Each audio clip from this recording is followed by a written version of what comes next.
Good to have you with us today.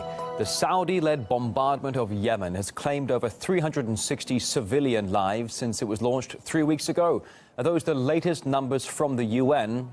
Although local officials say the actual death toll is much higher. Daily airstrikes across the country have reduced entire neighborhoods to rubble, forcing 120,000 people to flee their homes. Saudi Arabia has vowed to continue its intervention until the Shia Houthi rebels battling the government are defeated. Journalist Mohammed Al-Attab spoke with civilians in the capital, Sana'a.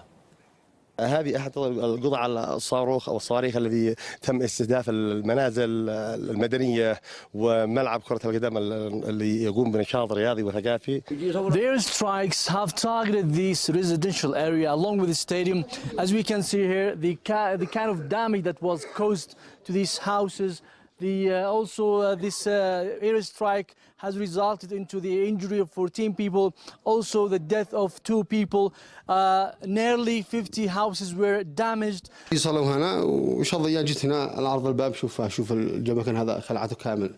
لكن أضاف الله سبحان الله نزبع على عند الباب لما تغيرها. افتجعت كنت بين بسرعة الوجو ما جمعت للقارح والزجاجات انكسرت. بعد رجعت نكست خرجت للحجرة وقدر المكان انكسر وقدر البردات انقشع كل شيء انكسر.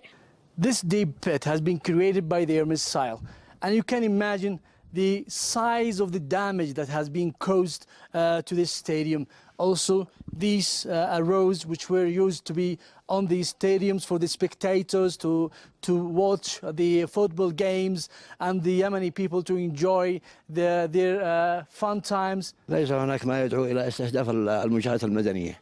هذا استهداف إجرامي. الإرادة منه إنهاء البنية التحتية لليمن بشكل عام. أنا من سكان الحي. عندما أطلق أول صاروخ بيتي هو مجاور للبيت أخي. هذا بيت ابن عمي وهذا بيت أخي. Yemen is sinking into a full-scale humanitarian crisis, with aid workers unable to get supplies where they're needed. Fuel, food and medicine are fast running out, particularly in zones that have been cut off by the conflict. We spoke to a representative of Doctors Without Borders. She says civilians simply can't be helped unless some sort of ceasefire is reached.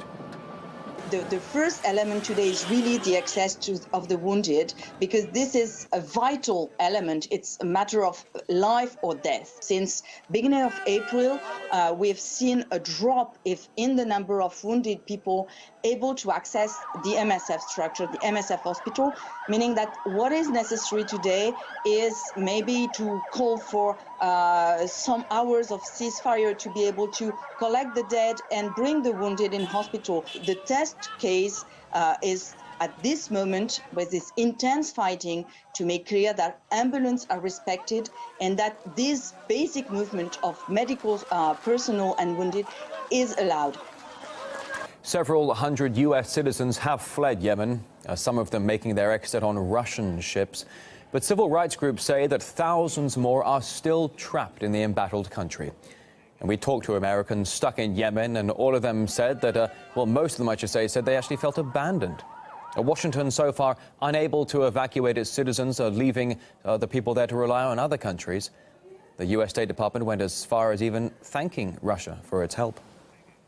We do know that some Americans were able to board a Russian ship, I believe, and I'm happy to thank the Russians publicly for that. The Indians, the Djiboutians, and the Koreans have as well. To your knowledge, are those ships still going back and forth? I don't know. Stopped? I don't know. And as we get that information, we're sending out security messages to U.S. I saw some of them on the citizens. website. Yeah, so I just don't know. Several human rights groups, along with U.S. individuals stranded in Yemen, have now filed lawsuits against top U.S. officials. Earlier, we talked to Abed Ayoub, who is one of the people involved in this case. What we hope to achieve with this lawsuit is to get the State Department to start acting in line in accordance with its duties and obligations and protect these U.S. citizens. Well, so far, the response and reaction from the State Department has been disappointing. Through their press briefings and comments, they've stuck to their guns, and they're not moving in the direction to protect these U.S. citizens. They're American citizens and just as American as everybody else. The State Department has a duty to protect these U.S. citizens and to protect U.S. citizens across the world. Online right now, Israel's welcoming what it sees as a diplomatic victory. after a bill was agreed upon on Capitol Hill giving U.S. Congress the right to review any nuclear deal with Iran. The write-up's online. Also there in the In Motion section, we've got footage from the drone footage of an aftermath of the devastating grassland fires in southern Siberia, the homes of thousands of people destroyed. The UK has launched a surprising defence of killer robots. It's resisting a UN ban on autonomous war machines that until recently were confined, well, for the most part, to the realms of science fiction.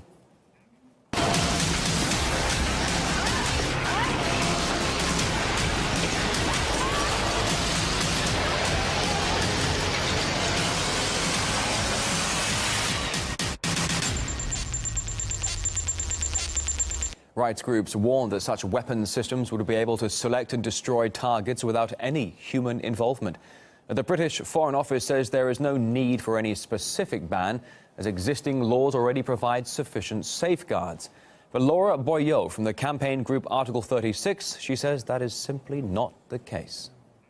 Our concern is that delegating life and death decisions to a machine is morally unacceptable. International law implicitly doesn't allow the use of fully autonomous weapons, but there isn't an explicit ban that prevents the development of these weapons. So it's not clear enough, and we need to make sure that there's new law that's drawn up that sets a very clear line and a very clear rule that the development of these systems is unacceptable. Weapon systems needs to have human beings in control of them that are able to go through the deliberative process of looking at targets. In brief, some other headlines. Riots have been raging for a second day in the West African nation of Guinea. Chaos broke out in the capital after a protester was killed during a police crackdown. Unrest has been building up ahead of the presidential election. Guinea saw its first democratic change of power 5 years ago after decades of dictatorship. And crowds marching through Madrid calling for a referendum on the future of the monarchy. The rally marked 84 years since a short-lived Second Republic was declared in the country. The royal family was restored decades later in Spain after the fall of the Franco regime. And the rally involved diverse groups from the Socialist Podemos Party to Republicans and even communists. Hiroshima Airport in Japan is being closed for an investigation after an Asiana Airlines plane skidded off the runway. The South Korean jet is believed to have clipped a radio tower during its descent. Around 20 passengers suffered minor injuries. And hundreds of thousands of people with no drinking water in the southern Mexican state of Tabasco due to a massive oil spill. The leak was caused by an illegal tap on a pipeline, causing fuel to flow into a river and forcing several water processing plants to close. The state oil company says a spill is under control and cleaning and aid operations are ongoing. All right, let's jump into the financial headlines of the world, the ones you won't hear in the mainstream media. Air and Aid breaks through them with boom bust.